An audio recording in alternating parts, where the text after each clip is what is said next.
been that long, but through the years, we've shared the stage with some pretty amazing women who have taught us a lot.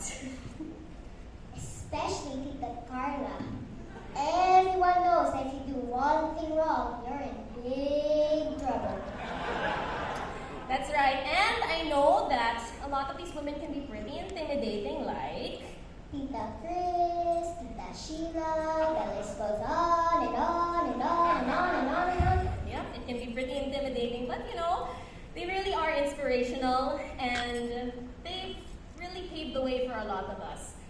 A quick story, so back when I was 21 years old, I had been auditioning for musicals for 6 years, and I decided I would give it one last shot with an audition for 9 Works Rent. I didn't get the show, but after my audition, I was planning to maybe work in a call center and decide that it wasn't for me. Until a certain Carla Guevara La Forteza, who I was just a fan of at the time, came out and said, "Who are you?" And I told her my life story. She cut me before I could say anything and said, "You're good, don't stop." So I didn't. So we have these women. Thank you. So, you know, these women are role models. They are paving the way for little girls like you who want to be on stage. And yeah, they're role models, right? Oh, so that's why you're not on the list. Yes. This is why. But anyway, the nominees for the 2019 Gawad Buhay for Outstanding Female Featured Performance in a Musical are Bituin Escalante, Himala,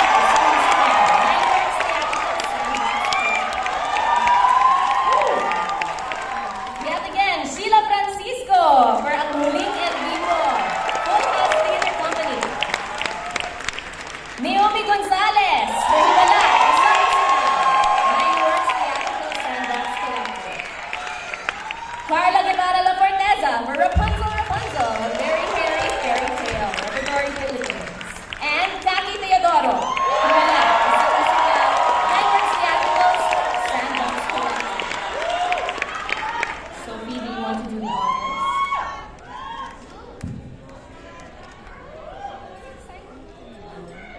Let's say it together, so. Congratulations to Bituin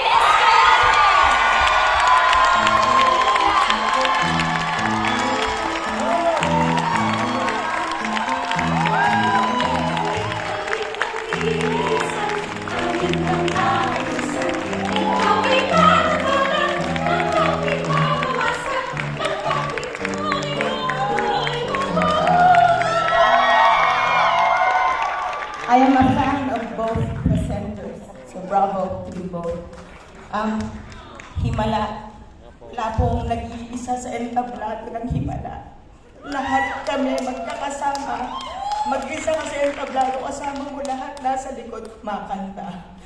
Kaki, Naomi, Isen, lahat kayo. Maraming salamat sa ating to. Sandbox, napakatapang nyo. Maraming salamat, Tof, Sab. Ang tapang-tapang nyo, kailangan namin ng mga katulad nyo na susuporta sa original Filipino work. Buhay o! Buhay na buhay! Vince, ilang dekada ko nang mahal yung trabaho mo. Maraming salamat dahil you share your vulnerability. Napakahirap po na maglaslas sa harap ng maraming tao para lang magkwento ng katotohanan. So maraming salamat, Vince, sa pagtaya mo. Ricky Lee, dekada po ng iba't ibang artista ang in-inspire nyo sa inyong pagsulat. Ed Lacson,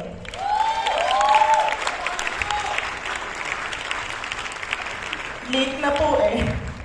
Magkita na lang tayo sa likod. Marami akong gustong sabihin. Maraming salamat. Mano, Tana, Luna, inspirasyon kayong lahat. 9 Works, maraming salamat. The outstanding male featured performance in a musical. is being presented by two actors who have risen through the theatrical ranks and have gone from ensemble and feature roles and now play leads. Ladies and gentlemen, Ariel Leonal and Reb Atadero.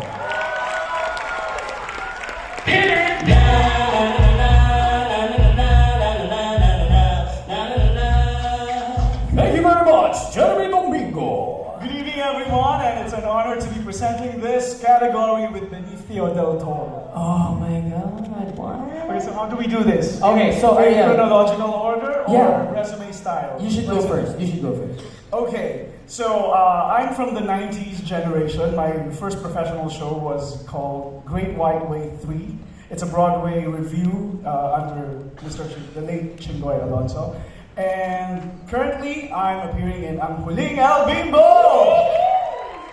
Yeah, alright. So I got my start right here, right there, on that floor actually. 2008, 11 years ago, as old as Gawad Buhay.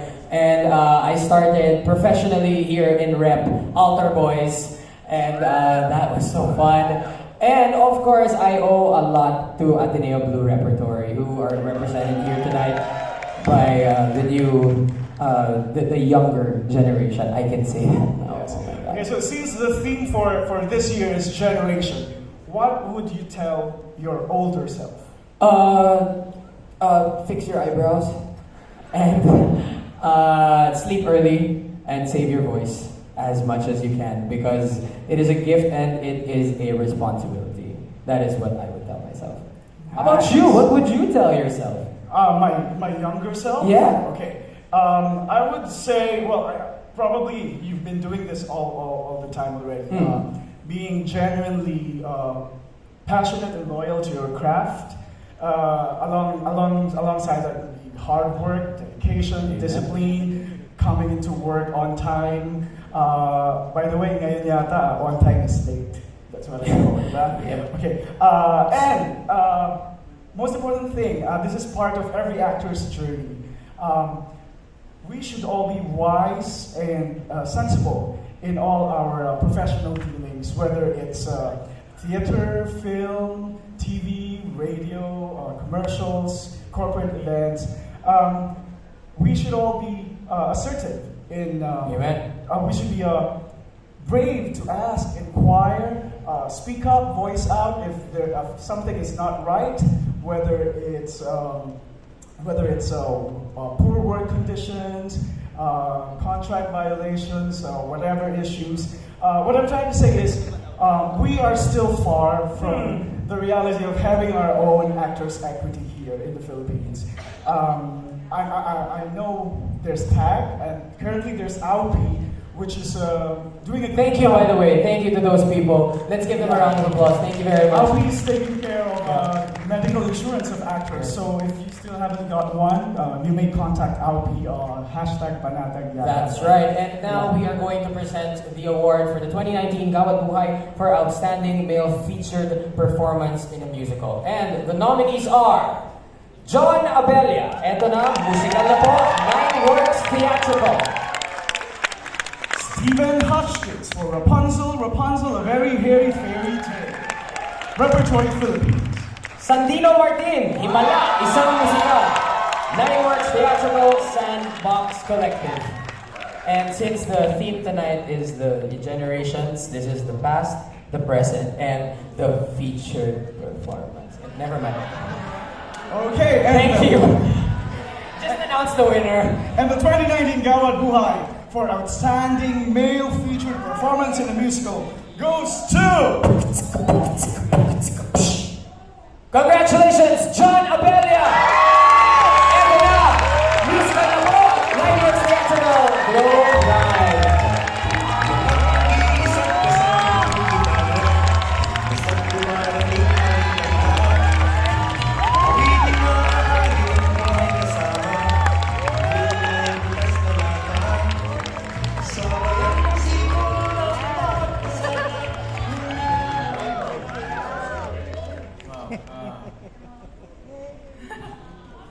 I did not expect this. Unang-una sa lahat, maraming salamat sa PhilStage Gawad Buhay.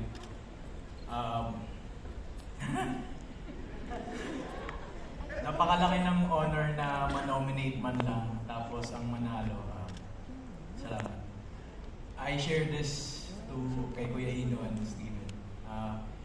Isa kayong inspirasyon sa inyong lahat. Maraming salamat sa inyong lahat. Kasi patuloy kayo na nagsisilbing inspirasyon sa nagsisimula pa lang sa teatro na kagaya ko. Maraming salamat sa mga mentors ko, mga naging teachers ko sa UP, Sir Tex, Sir Tony, Sir Anton, Sir Alex, Mambanawi. Ayun. Mahaba ng gabi. Maraming salamat at patuloy kong pagbubutihin at maraming salamat sa inspirasyon, maraming salamat sa teatro. Mabuhay kayong lahat. The outstanding ensemble of a musical is being presented by two actors who know what it is like to be part of a musical ensemble. Over the years, they have risen through the ranks and made their marks by winning awards for their outstanding performances. Ladies and gentlemen, JV Ibasate and Liesl Batukan.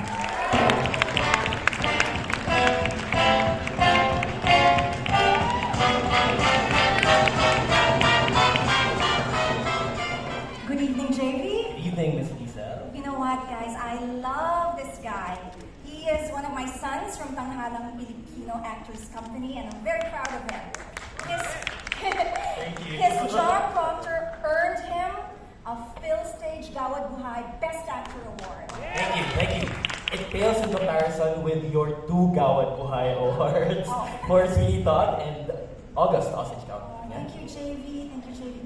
You know what? We are tasked to present this category, Best Ensemble, and I am very, very close to this category. I began my theater career in 1993 as part of the Ensemble of Repertory Philippines.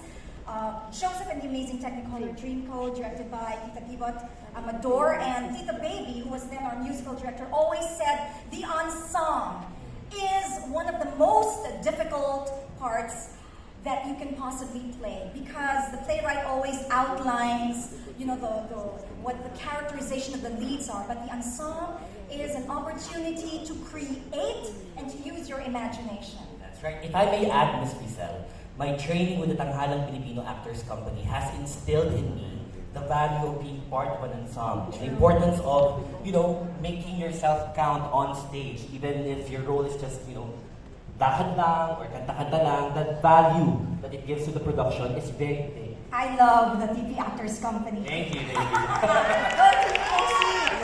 I was their erstwhile mommy. Always will be. Okay, and without further ado, the nominees for the 2019 Gawad Buhay for Outstanding Ensemble of a Musical are, eto na, musical na po, 9 Works, Theatricals.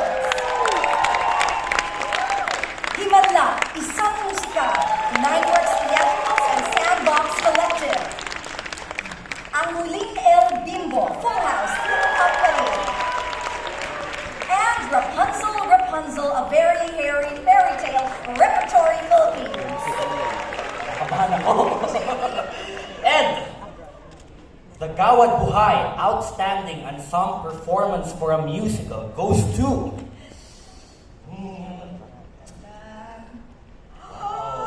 Himala!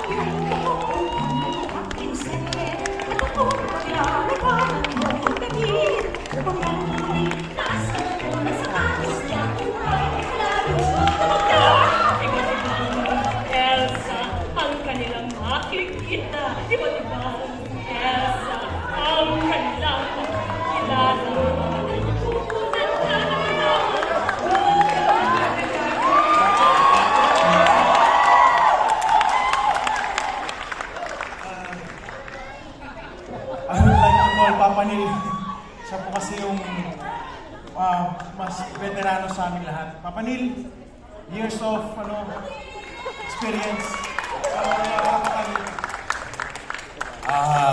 Hindi po para sa akin lang ito. Sasabihin ko, maraming salamat po sa PhilStage, sa Gawad Buhay, sa direktor namin, and hindi na alam kung paghihirap ng bawat isa dito. Kami po mismo yung bubuo ng kwento at mga characters sa bayan ng Kupang. Dahil po dun sa guide po ng aming direktor, nervous ako. Sino na nakagaling ito? Gawad. Gusto lang yung pasalamat sa Gawad Buhay jurors, una. Of course, kay Direk Ed Lacson, ang aming fearless leader na hindi kami pinabayaan, pinahirapan, Sandbox Collective, si Toff, Ganesha, si Sam, Erwin, ang Nine Works Theatrical, si Sir Vince. Wala kami dito kung wala si Sir Vince at si Sir Ricky Lee. Nasumulat at si Sir Jeff Balsamo at si EJ Yatko, ang aming musical director. Sino pa? Sinabi ko lang Nine Works. JM, Carlo, Nine Works na sabi ko na. Sino pa? Okay na. At ang aming fearless leader, si Aisen, ang aming Elsa, kung wala siya, wala kami. Asan na si Elsa? Ayun. At kasama si Naomi, at saka si Kaki, at saka si San. At shameless plug po, magbabalik po ang Himala. Bisitahin po kami sa Balikupang sa September sa Power Pack here. Maraming salamat po. The following ladies know what it is to play the female lead in musicals. One is the recognized queen of Philippine musical theater, and the others are her babies, her heirs apparent. Ladies and gentlemen, Menchu Lauchenko, Kaisa Borromeo, Yana Laurel, and Chris Villonco.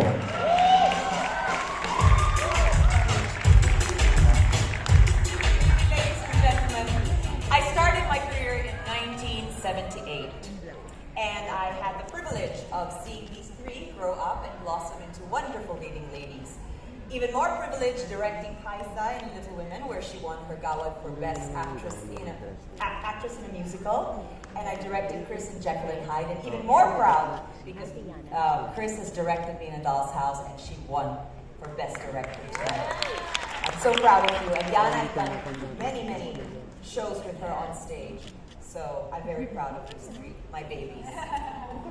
All right. Let's get it going. We were told to save. Yeah, we were told to say this. I don't know, everyone's prepared with all of their background stuff. It says here that we should tease Chris for being the winningest of all with 5 awards. Six. So I think we should just do that. So when we grow up, we want to be like Chris. That's the thing. That's so funny. The nominees Gawad Buhay for Outstanding Female Lead in a Musical are Tanya Manalang, ang Kuling and Rico,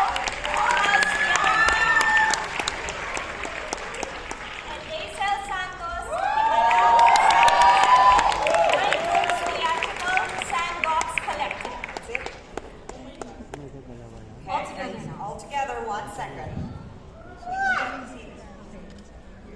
Okay.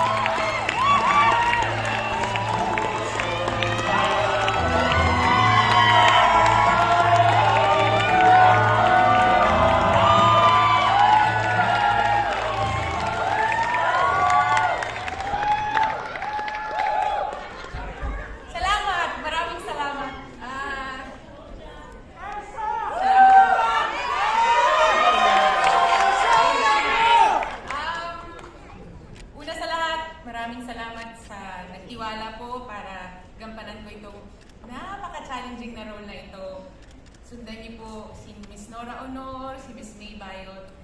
Talagang yung puso ko lumulundag hanggang universe pabalik. Salamat sa Sandbox, salamat sa Nineworks, Mr. Ricky Lee, Vince De Jesus,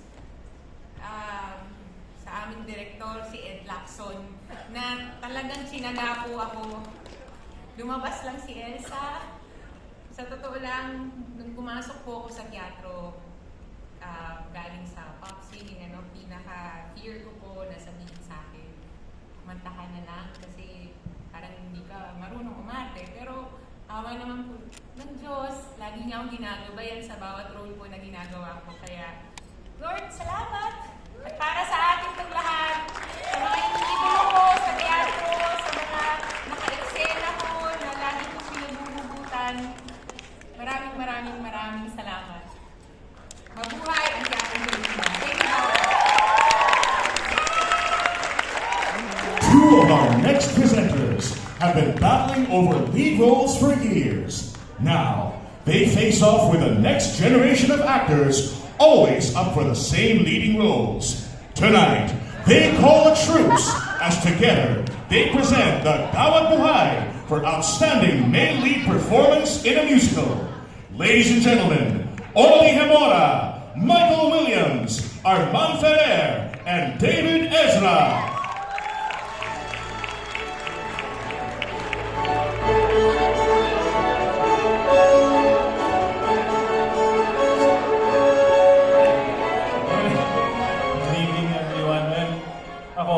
Konting kwento lang. My very first professional production was here on stage, so it's very good to be back. It was Sweeney Todd with repertory, and my very first director was Michael Williams, and Sweeney Todd was played by Tito Odi. My first theater experience was not on stage, but off stage as I was watching Tito Odi in 2005.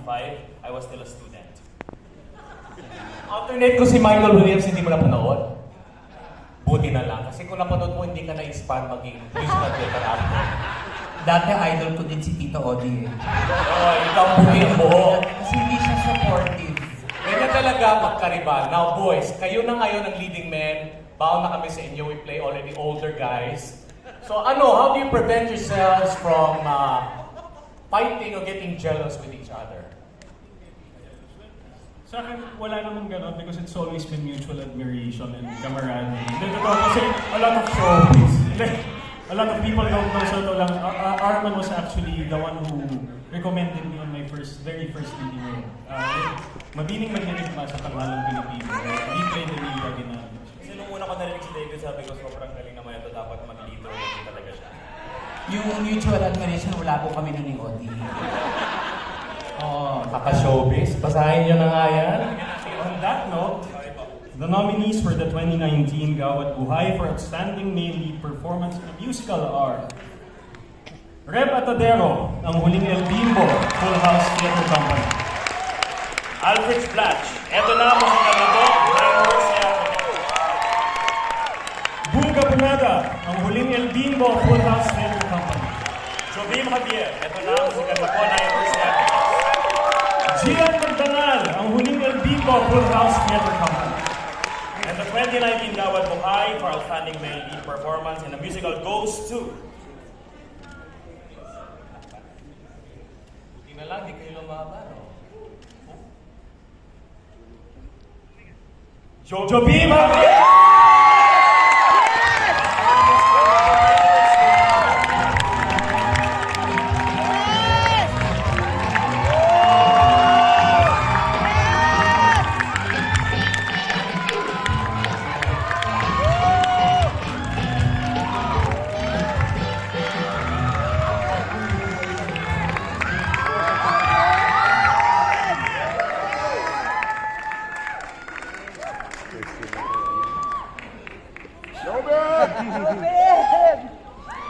Jeff Flores, I owe you 1,000 pesos. That's all right, because my dad owes me 5.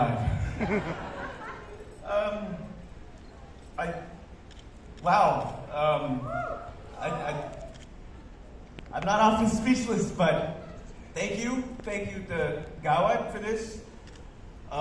Thank you to Santi and Robbie for taking a chance on someone who's never had any theater experience, couldn't dance, couldn't show up on time. Thanks to my Nineworks family, my app family. Thank you so much to Sab Jose for forcing me to audition for being the best leading lady a guy could ask for. And lastly, I guess thanks to Apple IT Society, without which we wouldn't have had to play. Thank you to Tito Buhay, to the gym, and to my dad, wherever you are.